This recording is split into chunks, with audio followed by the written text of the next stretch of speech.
میرے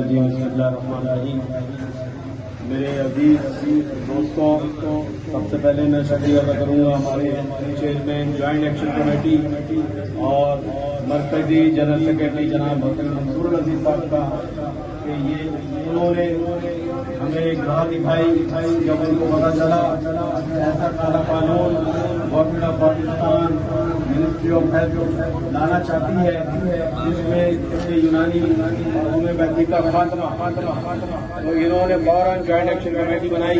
اس میں تمام جماعتیں، طبی جماعتیں، ہومیوپیتھی سارے جماعتیں ہومیوپیتھی کی بھی، انصار اسٹور والے سارے لوگ جو تھے، کالجز والے، طلباء، سب ایک زبان ہوئے اور پھر اس کا ایک جوائنٹ ایکشن انہوں نے آغاز کیا.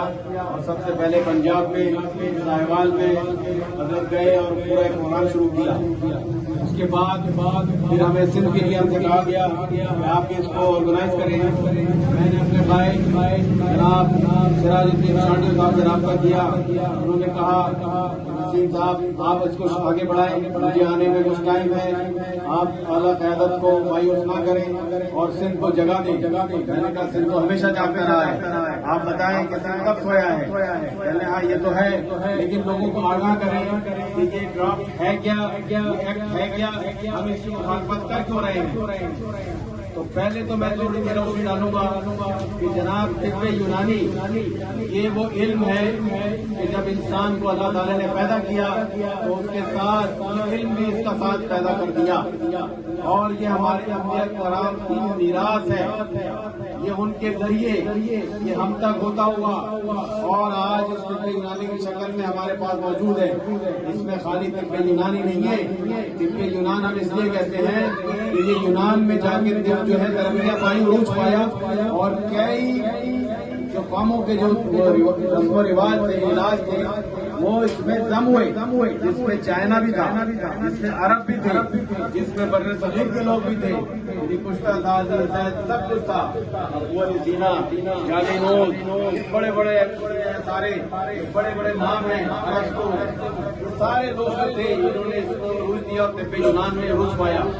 پھر ہمارے آقا نامدار حضرت محمد مصطفیٰ صلی اللہ علیہ وسلم تشریف لائے اور انہوں نے اس علم کو پھیلایا. اور یہاں وہاں جب ان کے پہنچا ایک طبیب ابن کلدہ اس کا نام تھا، تو اس کو کہا کہ آپ یہاں پر مریضوں کا علاج کریں. تو یہ بتانے کا مقصد یہ ہے کہ یہ ہمارا سمجھنے علاج جو ہے یہ ہمارے ساتھ پیدا ہوا ہے، انسانی بقا کے ساتھ پیدا ہوا ہے. تو اس علاج کو ہم یہ کہتے ہیں کہ یہی حقیقت پسندانہ علاج ہے، اور اسی لیے ہماری قوم اور ہمارے مسلمان بھائی سارے جو ہیں وہ اسی طبقہ علاج سے، طب یونانی سے، جڑی بوٹیوں سے، اپنے ماؤں کی شکلوں سے، جڑی بوٹیوں سے علاج کرواتے ہیں، کرتے ہیں. پھر اس کو رجسٹرڈ کیا گیا 1965 میں اور یہ پریکٹیشنر ایکٹ کہلایا. یہ بھی بڑی کاوشیں تھی. اس میں ہمارے رابط جناب حکیم محمد حسن کرشی صاحب کا بڑا رول ہے. آپ لوگ سب جانتے ہیں، بوڑھے جو لوگ ہیں یہاں پر وہ جانتے ہیں یہ ساری حقیقت کو، لیکن نوجوانوں کو پتہ ہونا چاہیے. تو پھر یہ ہمارا سلسلہ بڑا ایکٹ آیا اور اس میں ہماری دو الگ الگ کونسلز بنی، ایک طب یونانی کی اور ایک ہومیوپیتھی کی. اب مسئلہ یہ ہے کہ یہ ڈرافٹ ہم کیوں نامنظور کر رہے ہیں؟ اس میں تو بعد میں ڈیفینیشن میں انہوں نے ہمیں بھی دیا ہے، لیکن میں آپ سے صرف ایک سوال یہاں پر چھوڑوں گا پہلے، پھر آپ سے پوچھوں گا کہ یہ نامنظور ہونا چاہیے یا نامنظور. یہ طریقہ علاج جس کو لایا جا رہا ہے، جس کا نام ہے national alternative complementary traditional system of medicine 2024. کسی نے سنا اس میں طب یونانی یا ہومیوپیتھی کا نام آیا؟ یہ طریقہ علاج ہمارے ملک میں پایا جاتا ہے. کوئی اس سے علاج کرواتا ہے اس طریقے علاج کے لوگوں سے؟ یہاں کوئی رجسٹرڈ ابھی بیٹھا ہے کوئی؟ کبھی ملک میں سنا کوئی کالج ہے جو یہ پڑھاتا ہو سسٹم؟ ابھی تو یہ پیدا ہی نہیں ہوا. جو پیدا ہی نہیں ہوا جو ملک ہے اسے کہہ رہے ہیں یہ بچہ جو ہے آپ کو پڑھائے گا، آپ کو لکھائے گا اور آپ کا علاج کرے گا. تو جب تک ہم کیا کریں گے؟ تو طب یونانی ہی طریقہ علاج ہے، طب یونانی ہی وہ علاج ہے۔ ہومیوپیتھک سے لوگ جو استفادہ کرتے ہیں ہومیوپیتھک ہی علاج ہمارے شریر میں ہے۔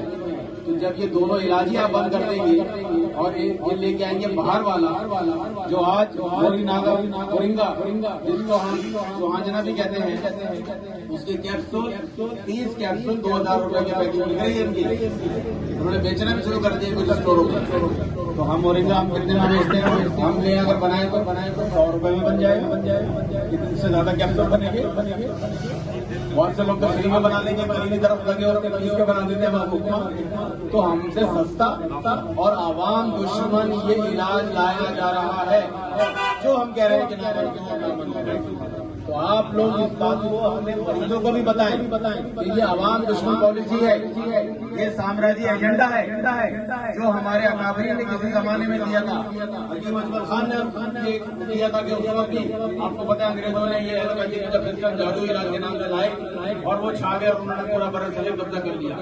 تو ہمیں یہ ناک کان کھولنی ہوں گی، یہ بھی کسی نہ کسی طرح سے اسی طرح سے لا کے ہم پہ سوار کیے جا رہے ہیں۔ ہم ان کو لانے کے لیے منع نہیں کرتے، ہم نے کوئی مخالفت نہیں کر رہے۔ یہاں صافی بھائی بھی موجود ہیں تو سمجھ لیں کہ ہم کسی آنے والے فیسٹیول کو منع نہیں کر رہے، لیکن ہم یہ کہہ رہے ہیں کہ جو ہماری کونسل ہے اس میں ترمیم کر کے موڈیفائڈ کر دو اس ایکٹ کو، اس میں ان کو بھی رجسٹرڈ کر لیں گے، وہ آئے اور پریکٹس کریں۔ لوگ اگر چاہیں تو ان سے بھی علاج کرائیں، پریکٹس کر لیں۔ وہ بھی پیدا نہیں ہوئے، وہ بھی جب پیدا ہوں گے تو آتے جائیں اور ہم سے رجسٹرڈ ہوں گے، ہمیں کوئی اعتراض نہیں ہے، ہم اس کے لیے راضی ہیں۔ تو یہ کہنے کا مقصد آج کا جو مقصد ہے موٹیویٹ آپ کو کرنے کا ہے۔ ابھی یہ ایکٹ پارلیمنٹ میں نہیں آیا، ابھی یہ سمجھ لیں منسٹری آف ہیلتھ کے ایوانوں میں ہے، جنہوں نے بلا کے کونسل سے کہا کہ بس آپ سائن کریں، کونسل ہماری کونسل نے ان کو یکساں مسترد